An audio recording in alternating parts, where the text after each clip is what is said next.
Came to the States, of course, they were considered Scotch because they came from Scotland. You can start now.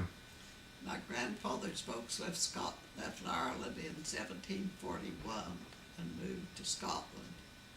They lived in Scotland for a while, and then when they immigrated to the States, they immigrated as Scotch. So everybody in the States always referred to them as Scotch, but actually my grandfather was a full-blooded Irishman.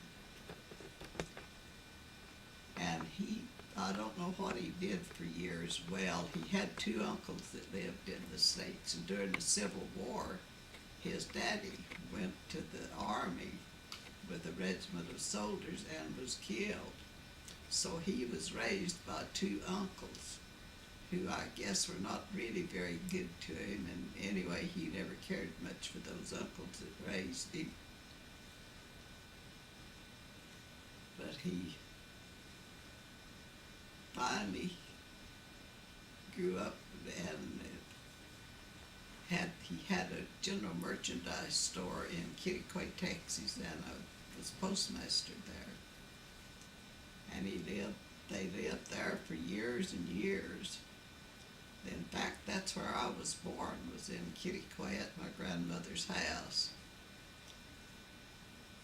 And they finally sold out there and went in partners with a brother-in-law over about 10 miles from there. And that was, I guess, satisfactory for a while, but then finally my granddaddy sold out to him too, and he never did own a place after that. He just kind of went from one place to another, always looking for something, I don't know what. But he was really quite an old man. He was a real jolly guy, always telling jokes and things. And he and my grandmother had 5 daughters and 3 sons, and more or less raised them right there in Kittiquay.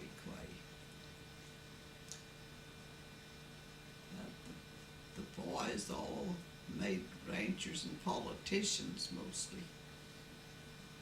Of course, the girls just married here and there and everywhere, and they never did any of them leave Texas permanently. I had one aunt that married a man who left Texas and gone to Nebraska when he was just a kid. And they lived in Nebraska for years and years, but they finally came back to Kittiquay too. And he was sheriff of Briscoe County for 30 years, 30 consecutive years. He was elected sheriff there in Briscoe County. His name was Norman Honey. And he was one of the dearest, nicest men I ever knew. In fact, when they told me my daddy was dead, I thought, well, I still have Uncle Jake. So I really wasn't that, it felt so much worse if I didn't have Uncle Jake. But he and Aunt Jessie never had any children, but they were always really good to all the nieces and nephews, and we all just adored them. And Uncle Jake, finally, he was still sheriff of the county, but he moved off the farm and was living in Silverton. Well, he'd been back down to see something about the farms one day, and coming home that night from Kittiquay to Silverton, it was right between sundown and dark, and you couldn't see very well. He ran into the back end of a truck that had a bunch of pipe in it, broke his neck, killed him instantly. And after that, then Aunt Jessie kept the farm for several years, but she finally sold it. She was a really nice lady when he was sheriff. They had a neighbor that had really good watermelons. They never gave us a watermelon. So at night we'd go over there and each one of us would steal us a watermelon, and we'd roll it down the cotton roll in front of us till we got to the fence, and then pick it up and carry it to the house. So we had lots of watermelon, even if they didn't give us any. And Aunt Jessie was always, any of us kids, if we had a harebrained idea, she'd go along with it if it wasn't just something too terrible. And when my folks left Kittiquay, they sold out to some people by the name of Bell. My folks had a nice little ranch over there, about east and north of Kittiquay. And Bell's kept this ranch. Their daddy and my daddy had worked on the same ranch when they were young.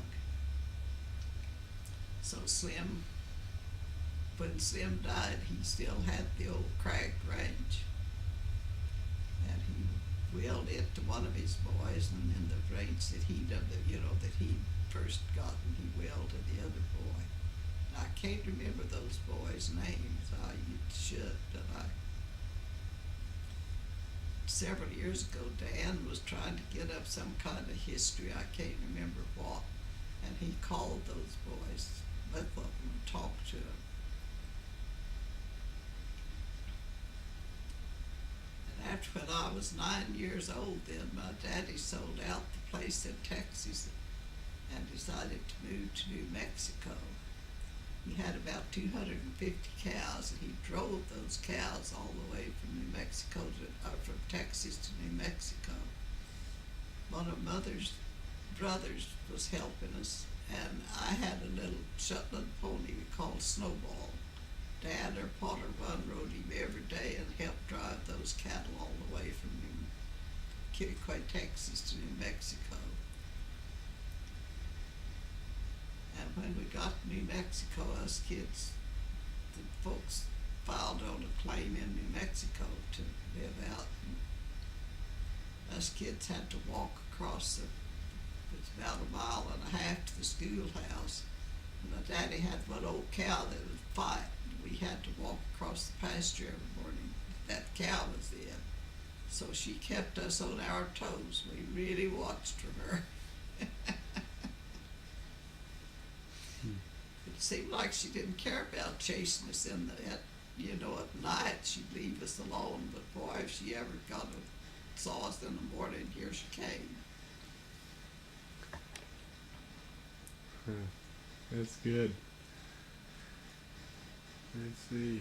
Well, how did you come across? Did you ride in the wagon or the Model T when you came? Well, we had a Model T Ford and a covered wagon. And my grandma drove the horses on the covered wagon, and Mother drove the Model T. And we'd just camp at night. And Grandma and Mother would build a fire out of. She always kept some wood in one of those wagons. She'd build a fire out there, and she had a Dutch oven that she cooked biscuits in, or cornbread one. She'd cook bread for supper every night, and usually we'd go through a town where she could buy something, for supper that night. And it took us 3 weeks to go 150 miles. Pretty slow traveling. But those boys sure got that little Shetland pony whipped into shape before we got to New Mexico. He was sure a nice little horse. Okay. Well, I like to climb on the barn. And I'd go out there and climb up there on the barn, and from the barn I could get off in and get on the carriage house and sit up there on that roof and play like I don't know what I was playing like I was, but anyway, I'd sit up there. Now, you two little old girls came to visit me, so I talked them. They didn't want to crawl up there, but I talked them into climbing up there too, and I got them off on top of that carriage house, and they were scared to death. I had to go to the house and get our balmas, and they had to talk them off of that barn, and I wasn't a very popular girl after that for a while. What year was that? Is that in Kittiquay or in? That was a Kittiquay. Oh. That was probably about 19 maybe, no, I was about 8 or 9 years old at the time. I was born in 1908. It's probably 1916 or 17. And that was an ideal place for kids. Boy, there's all kind of buildings on it.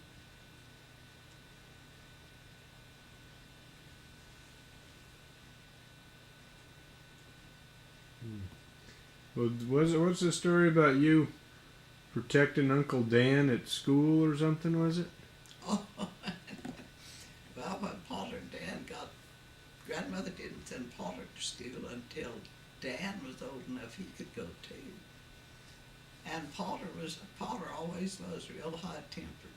And there was an old boy Potter was, it was his first year in school, and this other old boy was in the 8th grade. And he'd fight with Potter. They'd just have fist fights. And boy, I always kept a stick and some rocks handy. And when he started, I thought he wasn't being quite fair. I'd start beating him with my stick or throwing rocks at him.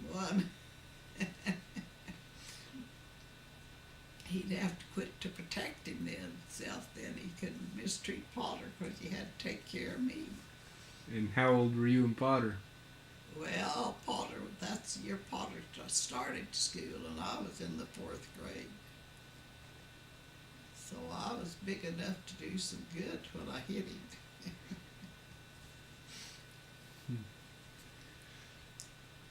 But that old boy would wait till we got off of the school ground, and then he'd start in on Potter. And of course, Potter was so high-tempered that it didn't take much to make him want to fight, and that old boy, he'd hold him and hit him. Hold him with one hand and hit him with the other one. But he got to where after he was aware of my stick hitting him a few times, he had to watch me so close. He couldn't be so mean to Potter anymore. And I just really liked I really liked to beat on him or something. I didn't like him anyway. And then when he mistreated Potter, I sure didn't like him. But he finally learned that he better be kind of nice. He finally quit antagonizing Potter so much. But that was, we lived across, it was about a mile from where we went into the home pasture to the house. And us kids, that old cow that would fight us, she was in that pasture, and if she'd see us, she'd chase us. Of course, there was 3 of us, and we could all go a little bit different directions. She could chase all 3 of us at once.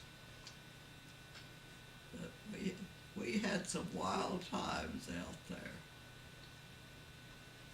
Boys carried water. I can't remember how far they carried that water, and drowned some baby prairie dogs out of their den one year.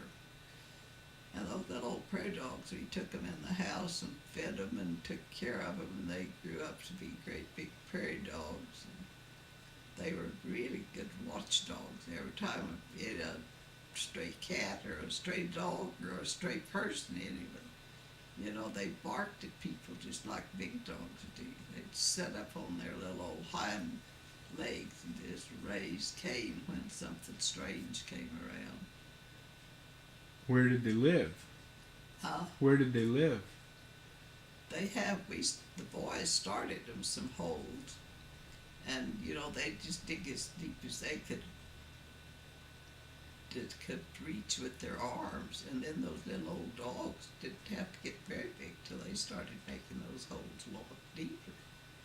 They'd scratch out some more dirt. We named them Bonnie and Bob. They were sure nice little dogs. We were really fond of them. Bob ran away. He never had an old man that lived neighbors to us killed Bonnie. He said he was out in his pasture one day, and this little prairie dog just ran up to him and sat up on its hind legs, and was kind of barking at him. He had some wire pliers in his hand. He just reached over and hit her in the head, killed her. but she'd come in the house. Bob never was quite so demanding, but when she came in the house, boy, you better start looking for something her a handout, because if she couldn't, if we didn't find something for her to eat real quick, she'd start trying to tear something up. She'd start pulling it apart with her teeth and scratching it with her little old sharp paws. She could. If Mother happened to have a sack of flour sitting on the floor, boy, she could tear a hole in that thing and have a gallon of flour out of that sack and nothing flat. Those little dogs were the nicest things we ever had to play with. We sure spent lots of time with those two little prairie dogs. Hmm.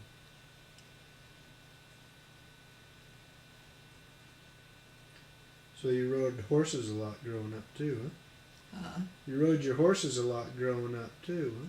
Well, we just had one saddle. And of course, being the girl and your daddy's pet, I always got the saddle. Boys always had to ride bareback. But we did have 3 horses. We had some neighbors that we sure liked to visit with, and we'd get on our horses and go up to see them every day or two. They lived about 2 miles from us.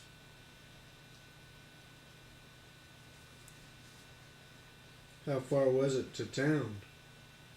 Well, from there it was to a town it was about 6 miles to the post office, and they kept a few groceries and things there. And it was 30 miles to Tucumcari. When my folks really wanted to buy groceries, they went to Tucumcari and brought out a whole carload of stuff. We didn't go to town very often. Dad had an old Model T Ford. It was the only car in the valley. We had one neighbor that was always borrowing that car. So he borrowed it and went to Clovis one time. Came back looking pretty sad. He'd gotten over there somewhere and the car stopped, and he was trying to get it to start again and set it on fire, and it burned up. So then nobody had a car. Wherever we went, even to Tucumcari. After that, my folks really did bring out lots of groceries from Tucumcari, because they didn't, that 30-mile trip in a wagon wasn't any fun. That was in the 20s? Yeah. That was during the Second World War. Mm-hmm. We lived in New Mexico. I can still remember the first airplane I ever saw. I was out in the yard one day, and I kept hearing this motor, and the car never did come along. So I decided, boy, it's going to be a plane. And I was looking all over, and sure enough, pretty soon, our house was kind of right at the foot of a little mountain. And pretty soon here came a plane right off of that. It looked like it came off of that mountain. It just came right. He wasn't flying very high. So that was during the First World War, huh? I guess that was during the First War. Yeah, that was during the First World War. And then Dad we had a neighbor that went down to Fort Worth and bought a car, and he had a boy 14 years old, so he took this 14-year-old kid with him. And while he was down there, they taught that boy to drive, and came home, and that boy drove the car every place it went.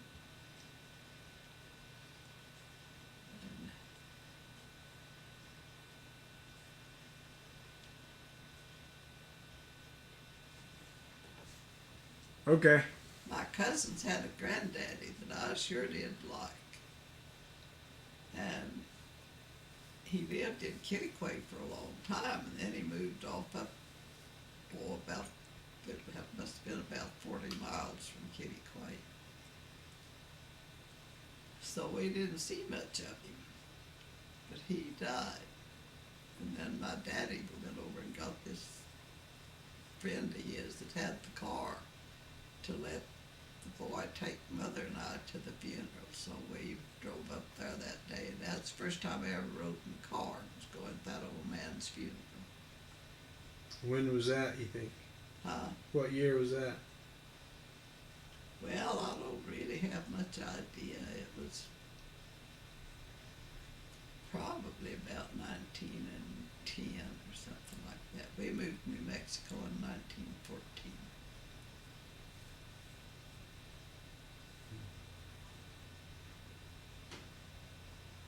Before we left Texas, my daddy bought a Model T Ford.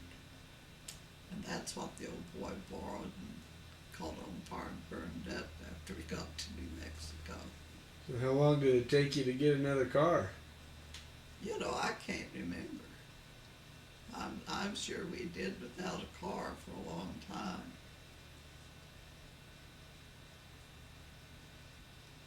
I think the next car we had that Dad bought a little sort of like a pickup and put a homemade bed on the back of it. You know, and it wasn't very satisfactory with Mother, Dad, and 4 kids trying to ride around in that thing. But it would run like a top. I can't even remember my daddy driving it. Mother drove it most of the time.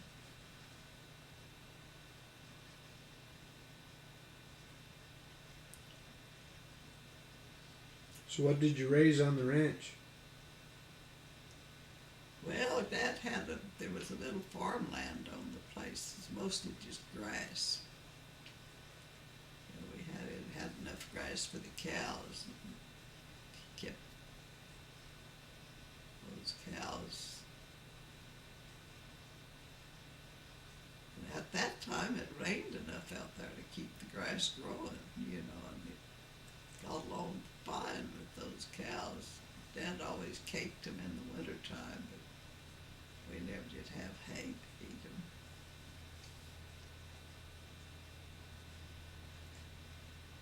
When did they sell that place? They never did sell it until after we still owned it when after my daddy died. Dad leased it out to a friend before he died. He quit doing much with it, so this other old guy had a place that joined us, and he just leased it and ran his cows in our place and his boat. He was a great big old German man. What year did your dad die?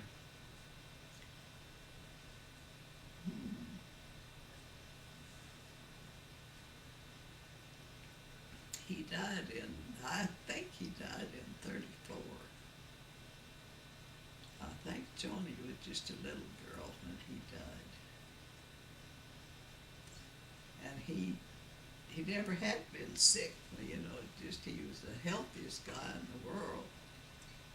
Somebody stopped by the house one morning and told him his saddle horses were out in the lane up back west of the house. So he had a horse in the corral, and he saddled that horse and went up there to put it back through a gate. And Mother said she never, you know, she was busy and she didn't realize he'd been gone so long. And pretty soon she saw this saddle horse coming in with dragging the reins. So she knew that there was something serious the matter with my daddy. So she called, I guess at that time they had a telephone by then. She called a neighbor and told him she was sure that my daddy was hurt. So this neighbor came down and they started looking for Dad, and they found him out in the pasture. He'd gotten off his horse and laid down and just put his head on his arm, and he was dead. And well, you know, Mother wouldn't let him do an autopsy on him, but we buried him there in Tucumcari.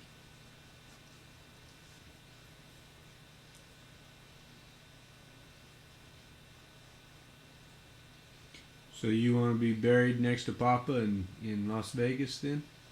Or in Tucumcari? Well, I don't think in it's worth. I don't think it's worth going to too much trouble. I'd just about as soon be cremated and my ashes scattered someplace. Where do you want your ashes scattered? Well, I'd just as soon as dumped in the Yellowstone River as anything else. They're off of the bridge at Pompey's Pillar? Yeah.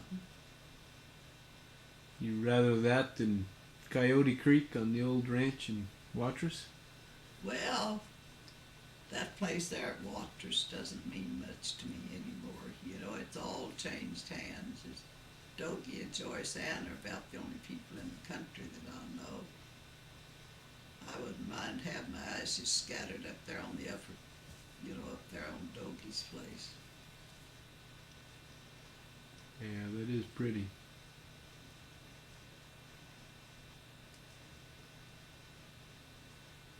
But those little old places there at Waters, just every one of them have changed hands. There's none of them that belong to the people that were friends of ours.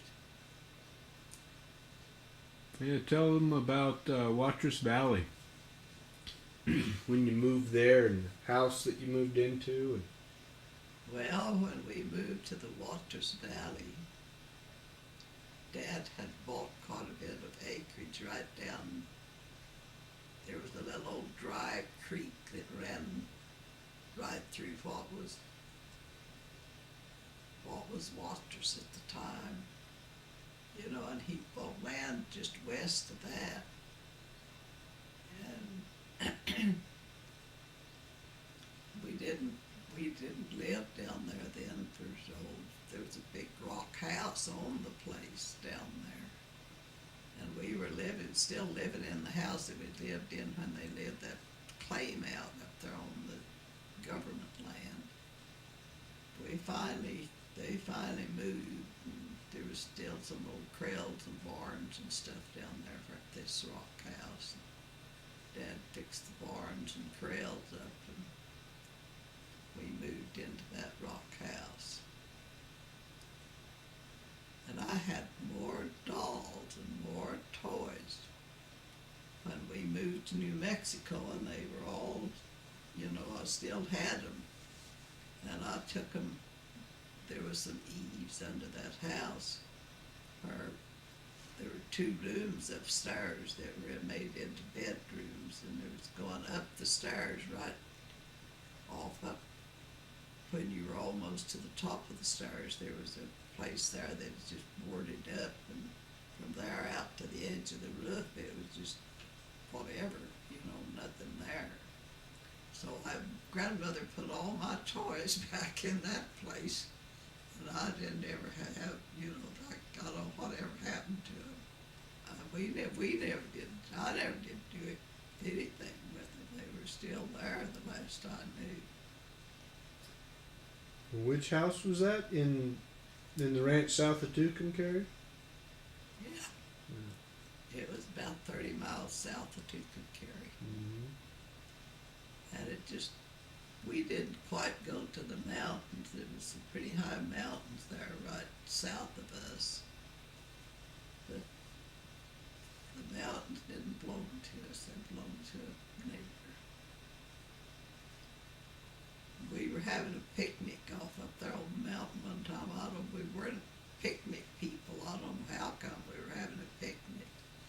But I was standing with one foot on one rock and my other foot on another rock, and looked down, and there was a rattlesnake right between my 2 feet. Of course, the rocks were 8 or 10 inches high, so he wasn't about to get me, but he scared me to death. He was rattling. He was ready to fight somebody.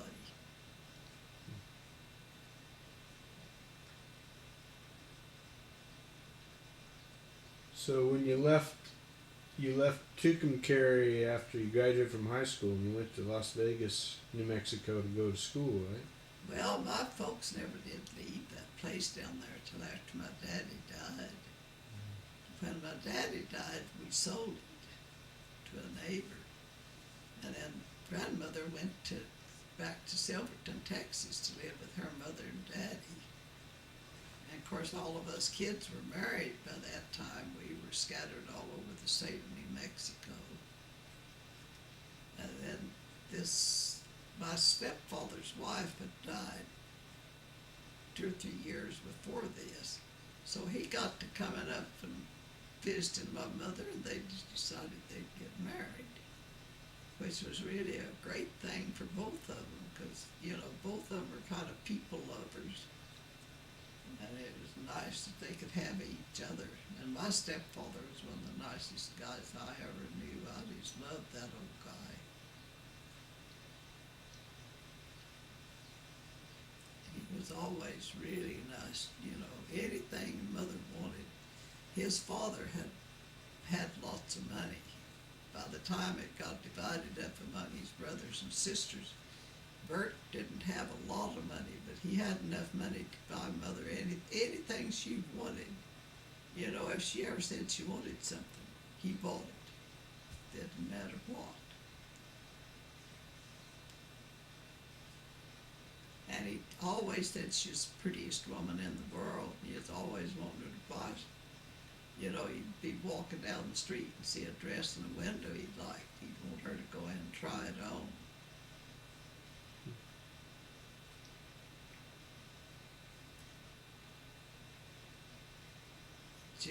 Joni sure did like him. He was the only granddaddy they had. Warren's daddy had died by that time, and they didn't have a granddaddy, so their granddaddy Bert was their only granddaddy. He had a place out in the valley there, a pretty big place where he farmed and had some pasture land too, and then he had a bigger place up in what they called the Breaks. It was real rough country. And he had 2 old horses that were gentle enough for those kids to ride. In the days he rid up to see about his cows, he took both those little girls on those horses, and they'd leave there early in the morning and come in about the middle of the afternoon. Those kids would be sunburned, hungry, and all that. But they never refused to go with their granddaddy. They sure liked to go with him. He'd tell them stories about some notorious outlaw gang had held up a train, or anyway got a bunch of money down south of there somewhere years before, and they were supposed to have abandoned the money there in Bert's pasture. So he was always going to find that sack full of money, but he never did.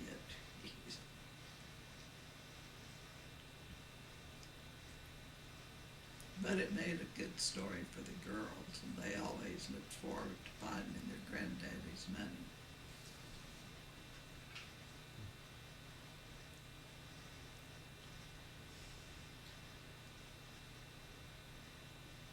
So when did you graduate from high school? Where did what? When did you graduate from high school?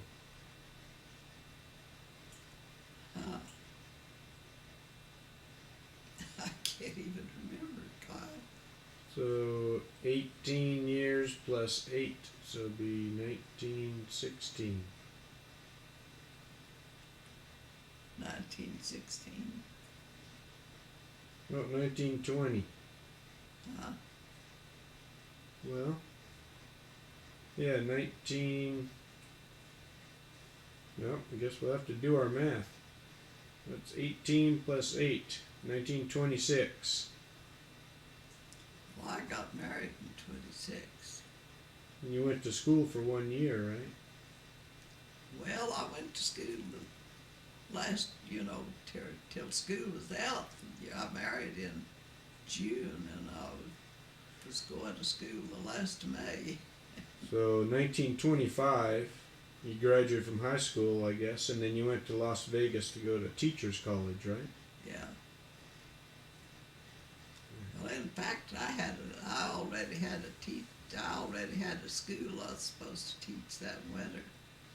I'd applied for this school, and at that time, if you finished the 8th grade in New Mexico, you could get a 2nd grade teacher certificate.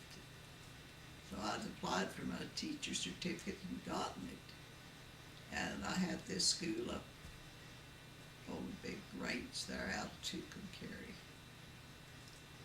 But then after I decided to get married, of course, I let the school go. And of course, I'd met Papa the summer before, and wrote letters to him, and he'd come to Tucumcari 2 or 3 times during the winter to visit with me a little bit. While you were still in school, in While high I was school? still in high school. Oh. And then that summer, of course, when I got to Vegas, why he came in. He'd come in there about once a week and get me, and I'd go out to the ranch, and we'd ride horses all afternoon and cook supper that night.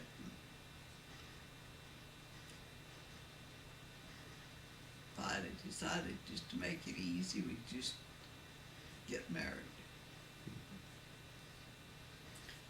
So what were you doing in Vegas when you met Papa the year before?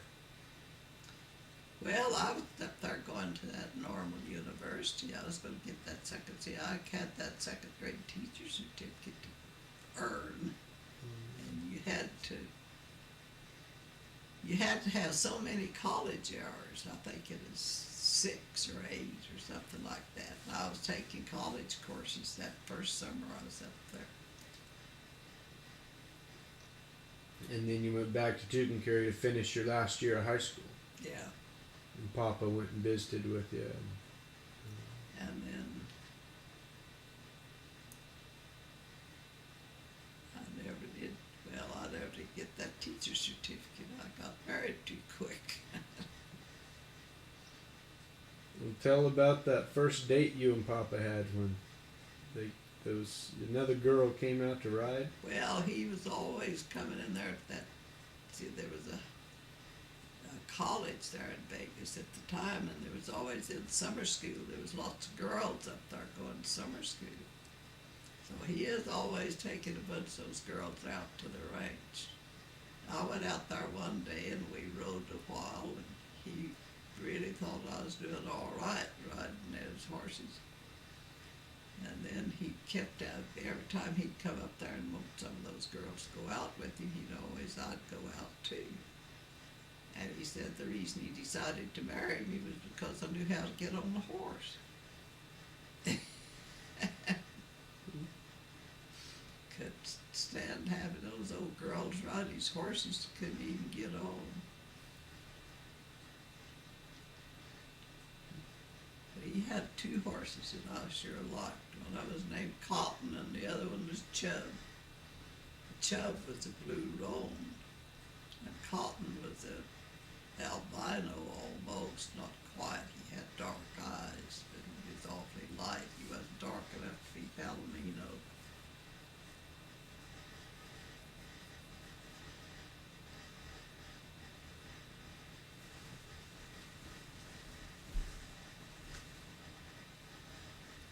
He had an old Mexican woman out there that did his laundry and his ironing and cleaned his house for him once a week. And this old woman, she'd sit there and look at me, and she didn't know I could understand Spanish, and she'd say, "Esta mujer son bueno por nada," she'd say.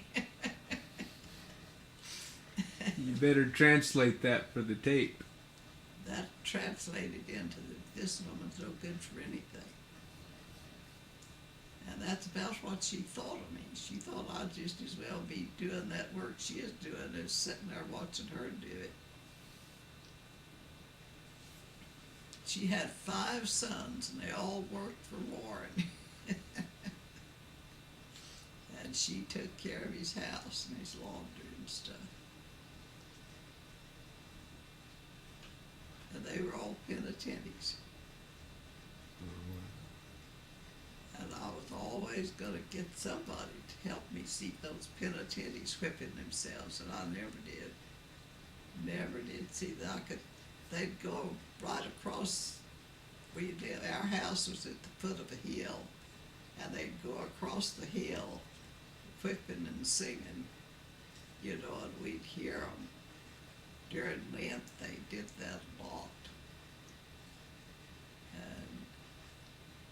they'd make gashes about so if it goes across their back, about 6 or 8 gashes is deep enough to bleed. And then they made whips out of what did they use for whips?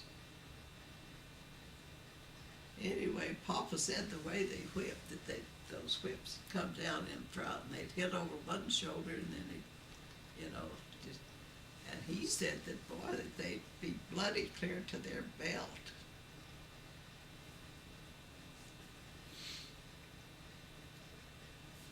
They'd whip. Oh, you want me to tell about them whipping themselves? Yeah, you Warren were. and I lived right at the foot of a little hill, and the penitentiaries always went across the top of this hill, whipping at night. They cut about 6 or 8 gashes on their backs, enough to make them bleed, and then they used whips, and they'd whip themselves from one church to the other. And we could hear them. They'd always sing, but it didn't sound like singing. It sounded more like moaning when they were going across there whipping themselves. But those penitentiaries, they were very devout Christians. They really did, and especially during Lent. During Lent, somebody usually go across there whipping it nearly every night. We live between 2 churches, and they'd have to go right and close to our house to go from one church to the other one.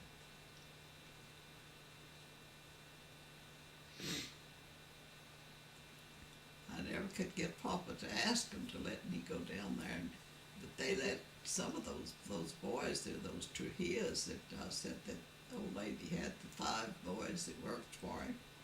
They let him go in the church. They hid him in the church and let him go in the church and see, the rituals they went through in the church. He had some stories, huh? If they'd have caught him in there, they'd probably beat him to death, those other penitentiaries.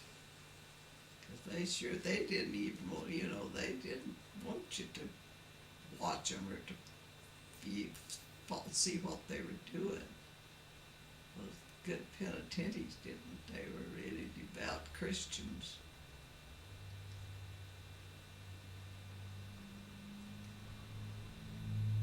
I don't know whether there's any penitentiaries left or not, but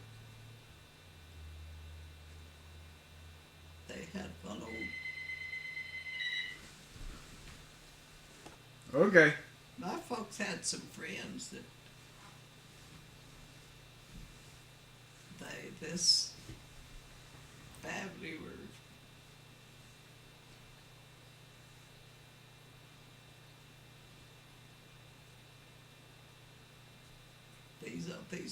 these women got sleeping with the other girls' husbands. These dopes that were my folks' friend. Why, this woman's husband called her one day and told her he wouldn't be home till late, that he had a bunch of cattle to inspect. He was a brand inspector. So she called up her old boyfriend, and he crawled over, and they crawled in bed. And this guy, the brand inspector,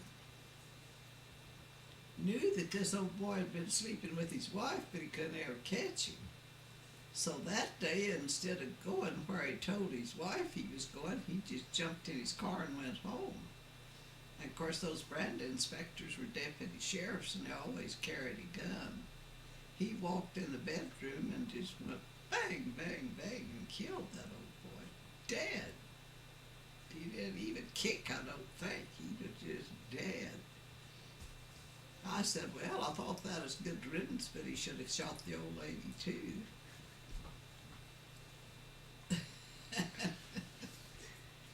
Yeah, don't mess with grandmother, that's for sure.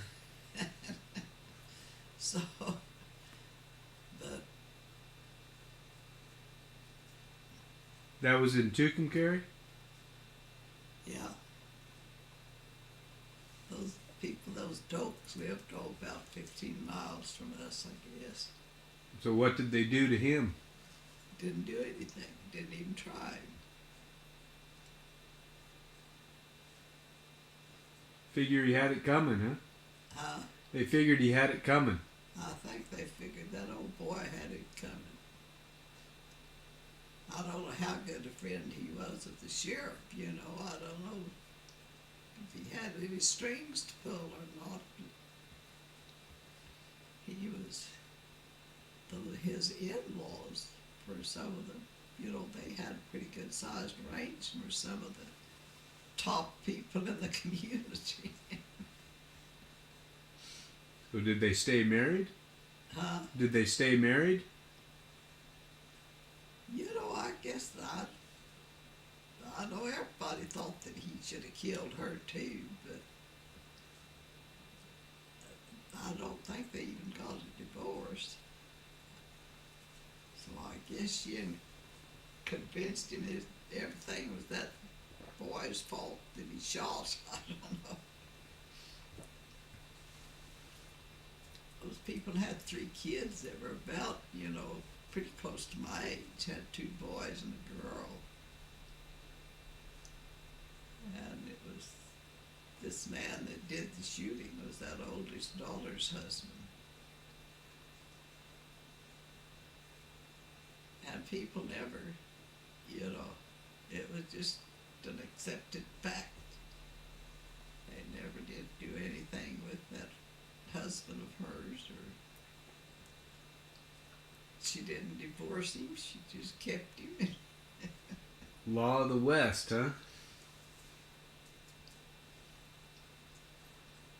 Well, tell about when you and Papa got married in Mora. Well, we decided we'd get married, and we were gonna, I was rooming with my girlfriend, and I were rooming with the Methodist minister and his wife.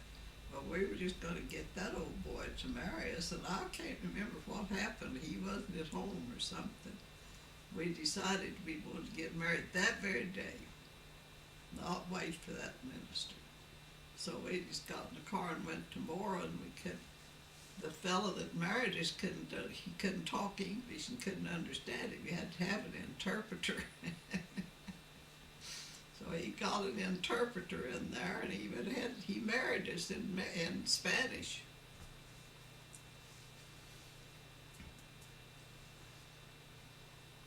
But you spoke some Spanish too, right? Yeah, I spoke Spanish. I understood it. Well, Papa did too. Papa talked. When I first married him, he never talked English to anybody that could understand Spanish. He talked Spanish altogether.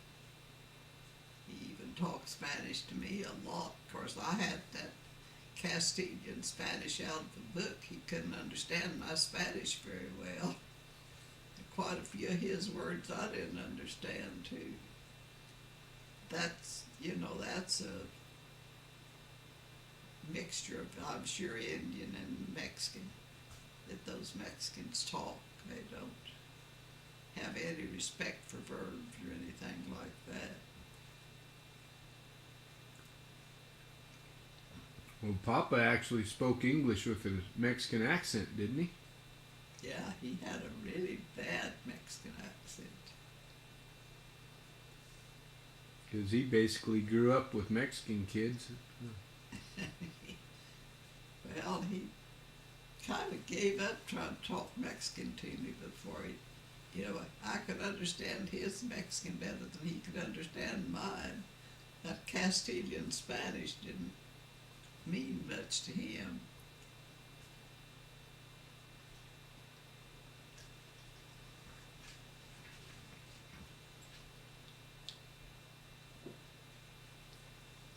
Well, tell about where Papa grew up and tell the history of Papa's family. Well, I didn't know anything about them when they were growing up. See, Ralph was about 10 or 12 years old before I ever knew them, and he was the youngest one in the family. They lived on the big ranch there in New Mexico until Papa was about 16 years old. And then they went back to Missouri, and his daddy, well, his daddy always owned farms in Missouri. He still owned 2 farms down there on some little river when Papa and I were married. He kept them for several years. He finally sold them. But tell about when Papa's family came on the immigrant trains. Well, you know, they never did talk about that much. They came into Waters on an immigrant train. Or Raton, wasn't it? Raton, wasn't it? No, that's right, they filed on some government land up there on the big mesa out there for Raton. Granted, not Papa's, well, he and both of his brothers, well, I guess his 2 brother-in-laws, I guess that all 5 of them were there. There was Papa and 2 brothers, and then they had 2 sisters. Now their husbands filed on land up there too. They just about took up the whole mesa, I guess. That was back in the 1890s, wasn't it? Because Papa was born in 1901. Yeah, he was born in 1901. And at that time, it'd have probably been about 1916 or 18, something like that. I thought Papa was born in New Mexico.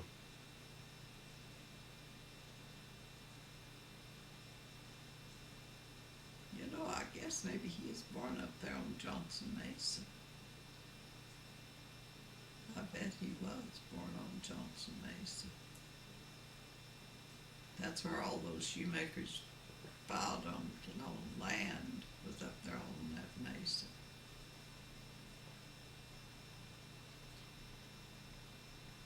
So didn't they come out on a train with everything they had, and then they just went up on the mesa and filed and started a ranch, huh? Yeah, there was the old man and old lady, and their 3 sons, and then their 2 son-in-laws. See, there were 6 of them that could file on land up there. That government land was really, you know, lots of people really, it did them a lot of good. You know, they had little places of their own where they never would have had anything if they hadn't had that government land.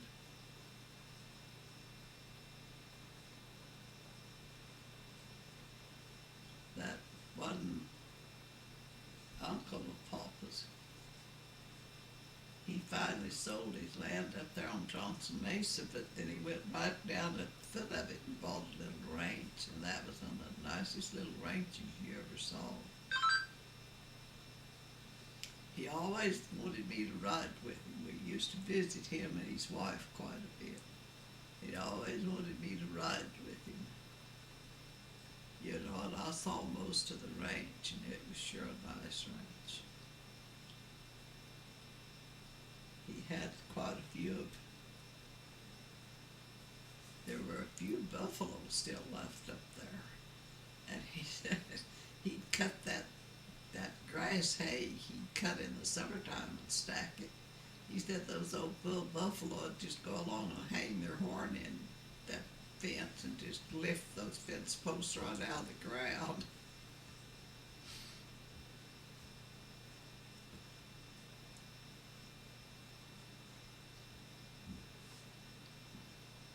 Well, where'd you and Papa live when you got married? We lived out there about 10 or 12 miles from Vegas, out there on the Hunker Range. We lived on the Hunker Range 4 years. And everybody in the country hated that woman except me, and she was one of the nicest old friends I ever had. And I never could see why they didn't like her. Most of them, they didn't like her, I think, because she had more money than they did.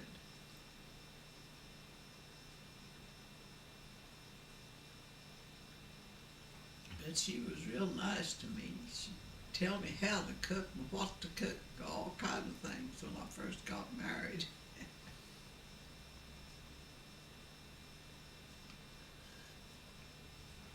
But she was really a nice old lady.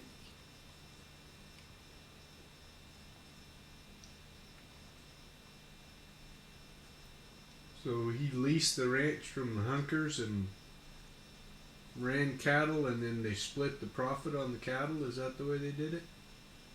The Hunker Ranch. Yeah. No, when we left the Hunker Ranch, Mr. Hunker just paid us for our cattle. He kept all of them. And of course, he and Papa had always had registered bulls, and they had about the best cattle in the country. That's the reason he wanted them. Of course, he didn't want them to. And Papa went out and bought some just kind of great cattle. He didn't buy such, they were near as good cattle as we'd sold. And that's when you went to La Cueva? That's when he got in partners with this old oil man from Kansas. His name was Porter. And he owned I don't know how many ranches in Kansas, and he had, I guess, and for that time he was one of the richest men, I guess, in the United States. He just had 2 daughters. And he said, what did he call his 2 son-in-laws? Anyway, his daughters, of course, both married. He didn't like either one of his son-in-laws.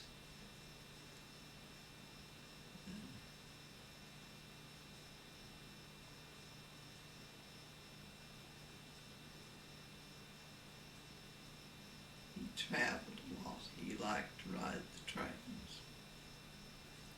He said, there's always some young buck around that's offered me a $5 bill or a $10 bill. I don't tell him keep it, son. I just say thank you and take it. Because you said he dressed like he was a poor man, huh? Oh, he dressed like he didn't have a dollar to his name. He'd wear his old shoes till they were just soles barely hanging on them. And he was always real nice to me. He always gave me a $20 gold piece for Christmas. I kept all my $20 gold pieces till we had a fellow working for us one time, I always kept him in a top drawer in the dresser. And Warren got mad at that guy and fired him while I was gone, and wouldn't even take him at the highway to catch a ride. He made him walk away from the range. He took my gold pieces with him. I didn't have any gold pieces when I got home. That's a lot of money back then. Well, we'd been living there several years, and I never had spent one of those gold pieces. I just kept the gold pieces all the time. So however many years I'd lived there, I had that many gold pieces.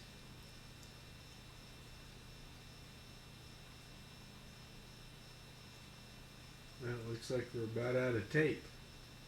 Huh? We're about out of tape. We're running out of time.